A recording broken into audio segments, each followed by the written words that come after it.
Ano rin naman natin to? Oo. Ito. Maganda to kasi ang pogi dito, ang pogi ng mga congressman dito. Ipinakandado ng Bureau of Customs ang 3 bodega sa Bulacan na naging Pinakandado daw ng Bureau of Customs. kumano ng mahigit kalahating bilyong pisong halaga ng bigas. 3 buwan na raw nakaimbak ang ilang bigas na kung ibinente, makakapagpababa umano ng presyo ayon sa isang kongresista. Modus din umano ng bodega na iribag ang mga bigas para palabasing lokal. Nakatutok si June Veneracion. Sa harap ng sumisipang presyo at kakulangan ng supply, 3 bodega ng bigas sa Bulacan ang pinasok at ininspeksyon ng Bureau of Customs kasama ang mga lider ng Kongreso. Higit 200,000 sako ng bigas na nagkakahalaga ng kalahating bilyong piso ang nakita sa mga bodega. You have to check also kung yung mga importations pa nila tama. May nag-hoard ba? Meron bang nag-smuggle? Initially po, ang natanggap po kasi natin informasyon meron pong mga smuggled na bigas na nandito po ngayon sa Intercity. May mga sako ng bigas na 3 buwan nang nasa bodega na ayon sa House Speaker. Oh! Yan na ba ngayon ang Custom Commissioner? Si Kuya halatang may plano. Hindi mo trabaho yan eh.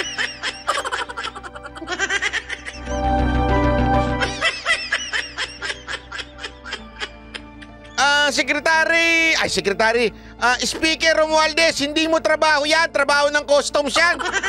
Ang trabaho mo, ipaliwanag mo yung balita na isinangkot ka. Yun ang trabaho mo, ipaliwanag yun. Hindi totoo naman, di ba? Yun ang trabaho mo, Mr. Speaker. Yung ipaliwanag, yung kinasangkutan mo na balita doon sa ibang bansa na di umano ikaw daw ay tumanggap. Di umano ha, allegedly, according to the news ng Japan Times at saka nung isa pang news na isinama ka daw doon sa kaso. Binanggit ka daw doon na di umano ikaw daw tumanggap ng heavy luggage. Yan ang trabaho mo, ipaliwanag yon. Hindi yan ang trabaho mo maging Marrojas 2.0. Sige ka mamaya, gawan ka ng sayaw na in the head, jig-jig. Jig-jig. Baka ganunan ka ng sayawan yan. Nakita niyo yung original nun? Yung kay Marian Rivera na jig-jig, ganon? Nakita niyo yun? Ang original nun si Marrojas. Gumaganon-ganon siya. Jig-jig. Ngayon, ikaw naman. Grabe ka naman, speaker. Ano mang ginagawa mo dyan? According to Bloomberg and Japan Times. Mistulang hoarding. Kung ibubuhos lang daw ang supply sa merkado, malaking tulong ito para hindi sumipa ang presyo. Kasi halatang tatakbong senador to, no? Si Erwin Tulfo, alam na natin yan, matik yan. Ako, sigurado ako, tatakbong senator yun, si Erwin Tulfo. Kaya nandyan yan, alam natin yan. Pero ito, sigurado ako, tatakbo itong senador. Pero sigurado ako, matatalo rito. Unless, tanong natin kay Glenn Chong kung paano ito mananalo. Diba? Isipin mo, grabe, no? State visit, nandun siya. Sa raid ng customs, nandun siya. Alam mo, mas madalas pa na natin makita to kaysa yung presidente natin, no?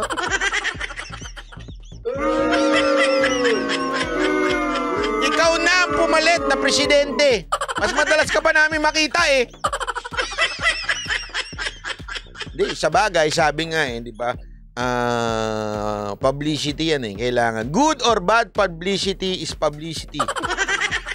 Diba? Eh, grabe. Pati interview andun siya. Oy, alam mo, Garski, alam ko yung style na yan, eh. Yung pag ini-interview si Marcos, tas nakadikit lagi si, para sa video kita siya. Kasi may subconscious tayo, eh, pag narinig si Romualdez. Alam mo naman mga Pilipino, yung awareness. Ang binubuhay kasi ngayon, tandaan ninyo, dalawa yan pagdating sa survey. Okay? awareness at saka yung ikaw ba ay iboboto o hindi. Pagdating sa awareness, sa totoo lang, ngayon, si Erwin Tulfo na kaya nga ho siya nagna-number 1 kasi awareness eh. Everyone knows Tulfo brand. Okay? Awareness yun. Okay? Darating ang panahon, eventually people will decide. Ikaw ba ay karapat-dapat maging senador? Yan ang tinatawag na kung boboto ka ng tao. Ngayon, ang wino-work out lahat ng mga nagpaplanong maging senador sa 2025, lahat yan ang wino-work out nila awareness. Okay? So lahat yan, magsisimula ng pumapel sa media. Yung pupunta ng palengke, pupunta ng raid ng customs, didikit sa Pangulo, kahit hindi ka naman baka kasi sabihin nung iba, bakit si Senator Bongo lagi rin nakadikit kay PRRD? Si Senator Bongo mula noon, alam naman natin dakilang alalay ni Pangulong Duterte yun. Mayor pa lang siya, kahit nga tingnan mo yung mga picture niya dati. Matatawa ka kasi alam mo yung, di ba may nakikita tayo minsan sa TikTok yung mga bata pa, tapos yung itsura ng picture nila, ganon, tas gagayahin nila pagtanda. Di ba? Si Bongo tsaka si PRRD, hindi nila kayangan gayahin. Kung anong itsura nila nung mayor si Pangulong Duterte, na nakadasa likod si Bongo, pati nung presidente siya, ganon na itsura. Hindi nagbago. Yun yung yun yung sinasabi na hindi na consistent si Senator Bongo. Eto kasi, nakita nyo bang nakadikit kay Marcos to noon? Ang alam ko nakadikit lagi kay Marcos noon si Rodriguez. Hindi ito. Di ba? Eto, dumikit na lang nung naging presidente na si Marcos eh. Di ba? So halatang wino-work out nito ang kanyang awareness. Awareness sa bigas. Kaya lang, sa totoo lang, ito makinig kayo. Sa totoo lang, mukhang hindi napayuhan ng tama ito. Alam mo kung bakit? Bakit din napayuhan ng tama ito? Kasi sa lahat naman nandidikitan niya yung bigas pa. Bigas nga ang pinakapalpak na ginawa ng gobyerno nito eh. Maraming palpak, pero yun ang pinakapalpak. Di ba? Meron tuloy nagre-reklamo dyan. Sabi nung isa, 2,000 nanonood, 500 lang ang nagla-likes. Kasi minsan po, sa cellphone, hindi nila talaga hindi na minsan kagawian na nagla-like. Huwag nyo naman pong kinagagalitan. Yung iba dyan, nagagalit tuloy. Kasi daw kayo nakikinood, di kayo nagla-like. Wala namang bayad daw yung like, di kayo nagla-like. Pwede ba i-posing muna natin ng 10 seconds tapos mag-like muna kayo? Sige na, baka parang hindi magalit yung iba dyan. Nagagalit yung iba eh. Dali, nagbabasa muna tayo. Sige na, mag-like na. Nagagalit yung iba eh. Go! 5, 4, 3, 4, 5, 3, 2, 4, 1.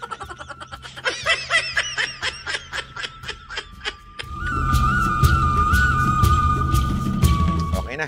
Go. Tuloy. Pag yung budo mo, pag in-hoard mo, tumataas. Greed yan eh. Di ba? Gusto mo kumita. Di ba? Maghantay ka ng konti. Uy, mas malaking kita. Ibaba mo na. Talino? Pang presidente, di ba? Yung sagutan niya.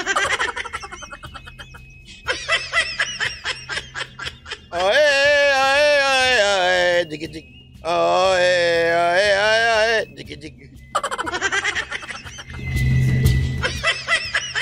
Ang birang buhay, Ireo. Lumabas din sa inspeksyon na ang mga imported na bigas ay inililipat sa mga sako ng mga local producer na posible umanong modus para ilusot sa merkado ang mga smuggled na bigas o palabasing lokal na bigas. Mas mahal daw po ng konti ang lokal kasi mas tinatangkilik dahil mas masarap daw po, mas may lasa.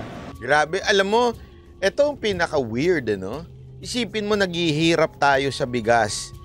Tapos, biglang merong 500 million worth ng bigas na natagpuan, nakatago. I mean, sige, kudos sa BOC, sa Customs, dahil na-discover nila yan. Pero, sino nag-tip sa inyo? Bakit di natin, hoarding na ang tawag dyan eh. Mantakin mo. Nagkukulang tayo sa bigas, kaya nga mag-i-import tayo. Tapos may 500 million na bigas, worth na bigas. Pambihirang buhay yan. Hindi, alam mo, ewan ko nga eh, sa totoo lang, dapat nga tinitingnan kung papasok na ito sa economic sabotage. Mantakin mo 500 million na katago ah. Diba? Sabi nung iba tuloy, fall guy lang yan. Actually, nakakatakot niya dito. May makukulong ba dito? 500 million yan tinago ah. May makukulong ba dito? O baka naman heavy luggage.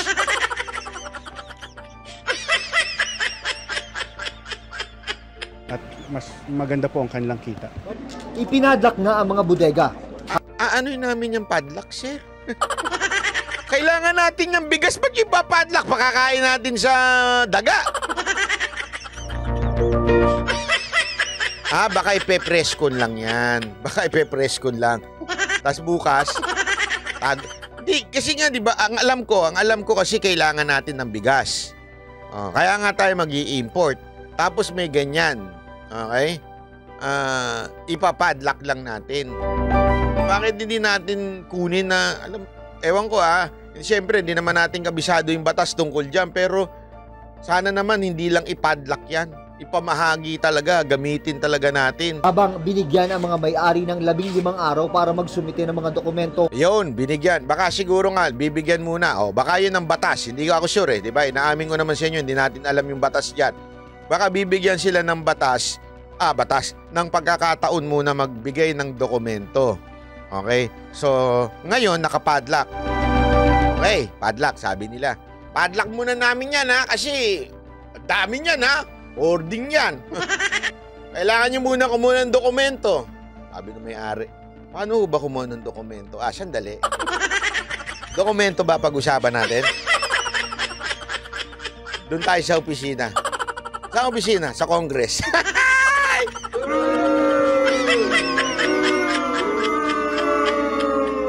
Dokumento lang pala kapalit, Brad Dokumento lang pala kapalit. So pag okay na dokumento, okay na. Wala nang problema uli. O di kukuha lang ng dokumento yan. Isang tawag lang yan. Sabi nga ni Cutie, Patoli, sabi niya, isang tawag lang yan.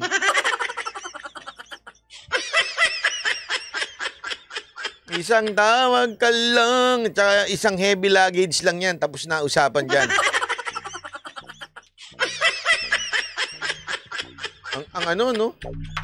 Ako kasi parang sa akin ganito. Inuna yung news di ba? Sana bago ibinalita, kasi pwede namang walang kasama. Sa totoo lang, tinawagan lang yung media. Meron kaming raid, sama kayo may raid kami, sama kayo Pero, anong tawag mo dyan? Accomplishment dyan? Hindi. Pwede pa nilang makuha, pwede pang mabawi ng may-ari yan sa pamamagitan ng pag-aayos ng dokumento. Ang tanong, kanino aayusin yung dokumento? Sa Customs. Kanino? Sinong backer ang kakausapin para maayos yung dokumento? Dapat, kung talagang gusto ninyo na merong resulta yung ginawa ninyong raid, sana tsaka na lang nyo muna sinama yung media. Tinapos nyo na lang muna yung kung ano man yung mangyayari. After how many days? Ito, wala palang dokumento talaga. Hindi sila nakapag-produce ng dokumento. Ito, kukunin na ng gobyerno. Yun, accomplishment yun. Ito, ang dating, accomplishment, pero wala pa tayo makukuha. Anong tawag dito? Hindi, totoo. Anong tawag nyo dito? Press release. Publicity. Nino? O, sino yung politikong sumama? Anong tawag dyan? Tambalas Lost Show. Diba? Tambalas Lost Show.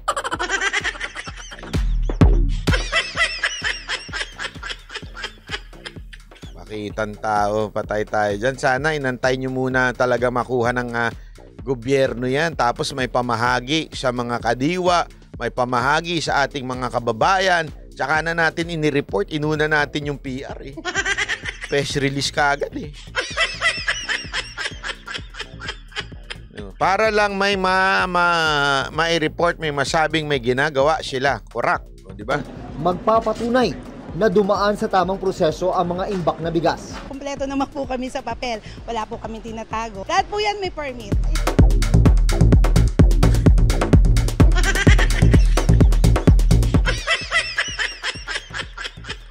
Lahat po yan may permit.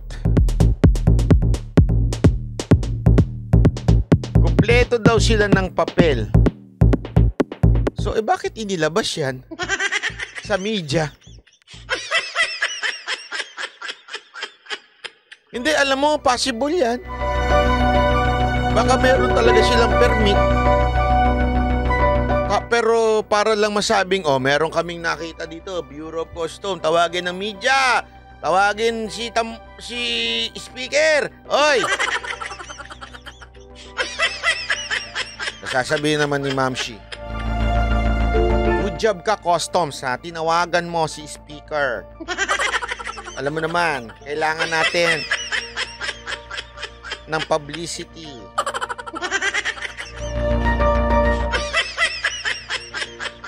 For content purpose daw, boss. Oo nga, baka nga prank lang yan eh. Di ba? Kawawa naman tayo. Yang mga yan, legal naman yan. Siyempre, nagulat kami. Dahil hindi namin alam ba't kami hinanapan, hindi naman kami importer. Kami, middleman lang naman kami. Bukod sa tatlo... Nagulat si ate, sandali, may papel kami ah. Ba't bigla kami nasa news na ngayon? Hindi, alam mo, nakakaawa minsan, sa totoo lang, kasi ang lakas ng loob ng mga babae na lumabas eh. Sabi ng management, sandali, may papel kami. Bakit bigla kami napunta dito? Bakit bigla kaming na-news? Di naman kami importer, middleman lang kami, bumili kami ng bigas, may papel kami, tapos bigla kami nasa news. Yari, biglang nasa news. Anak ng wewe, oh. Awa naman si ate, oh. Di ba? Ang bodega na ininspeksyon ngayong araw dito sa Bulacan. Meron pa raw 20 bodega sa Metro. Sabi nito isa, baka naman set up sila. Actually, baka set up. Alam mo yung kaya nga sabi ko nakakatawa talaga itong gobyerno natin na ito. Baka mamaya, ang totoong baka, okay? Kasi sinasabi ni ate, may dokumento naman daw siya. Kumpleto naman sila. So ano yung punta-punta ng custom dyan?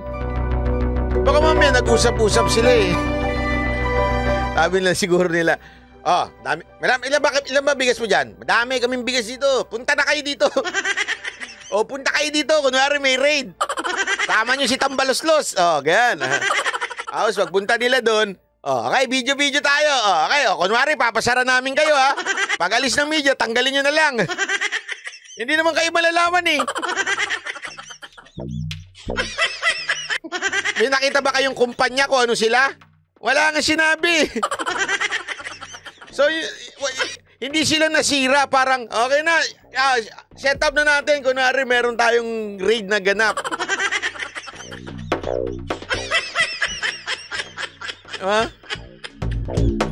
Anak naman ng wewe itong gobyerno natin natin. Ang lupit. Hindi, may content. Parang yan parang prank ng mga yung mga peking prank na ginagawa ng mga vlogger. Lourdes Bilabiray, salamat po. Sabi, bagong script ang title, huli pero di kulong.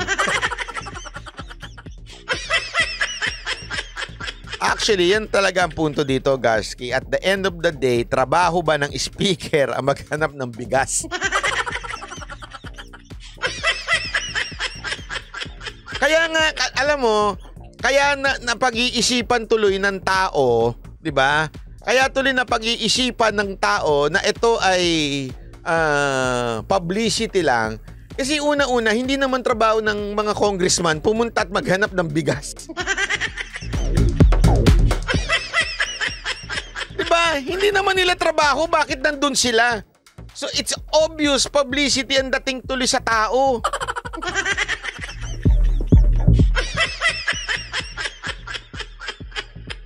Ay nako, pambihirang buhay ito.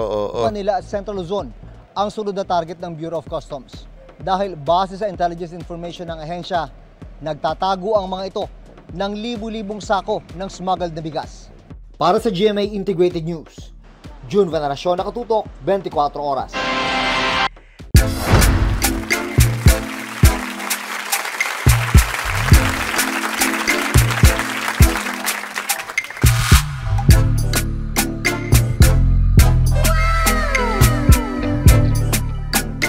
The next performance will start momentarily.